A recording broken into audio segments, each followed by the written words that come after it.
네, 서울시장 보궐선거 관련 소식 알아봅니다. 더불어민주당과 국민의힘 양당이 본경선 진출자를 확정했습니다.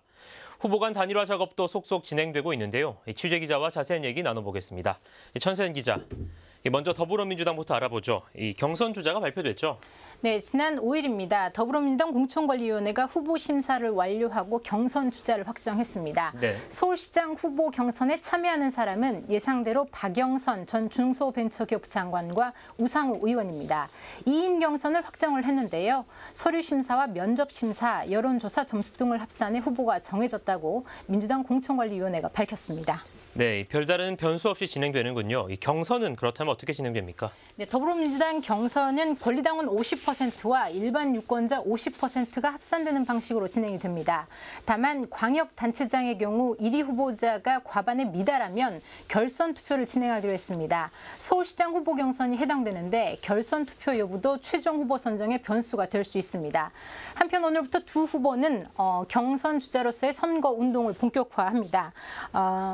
오후 7시에는 청년시민정책 간담회에 함께 참석할 예정인데요. 서울시 청년 정책에 대한 각자의 생각을 밝힐 예정입니다. 그리고 지난 주말입니다. 우상호 의원과 정봉주 열린민주당 후보가 만났습니다. 네. 양당의 뿌리가 하나라는 인식하에 그 합당을 전제로 한 후보 단일화에 합의했는데요. 앞서 우상호 후보는 열린민주당 김진애 후보와도 단일화 추진에 합의한 바가 있습니다. 네, 그렇군요. 국민의힘도 후보군이 압축이 됐죠?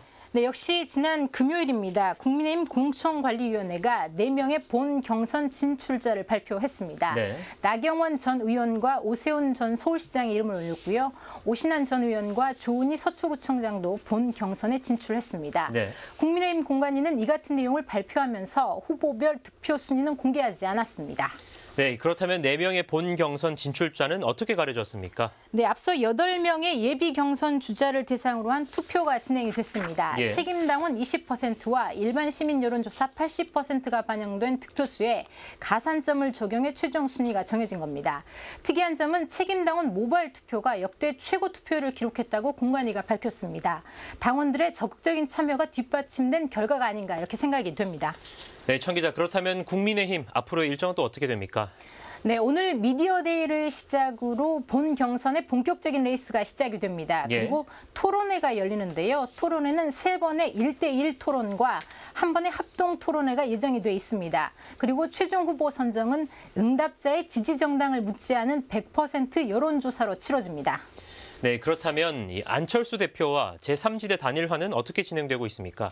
네, 지난 목요일입니다. 안철수 국민의당 대표와 금태섭 전 의원이 첫 단일화 회동을 진행했습니다. 예. 토론 횟수와 방식, 또 시기 등 실무적인 조율에 들어갔고요. 국민의힘보다 빠른 다음 달 1일 최종 후보가 발표된다고 밝혔습니다. 이 밖에 정의당은 서울시장 후보를 내지 않기로 결정을 했습니다. 네. 또 열린민주당은 내일이죠. 최종 후보가 나옵니다. 예, 각 당내 경선 그리고 제3지대 단일화까지 선거 전에도 속도가 붙고 있습니다. 천세현 기자, 잘 들었습니다.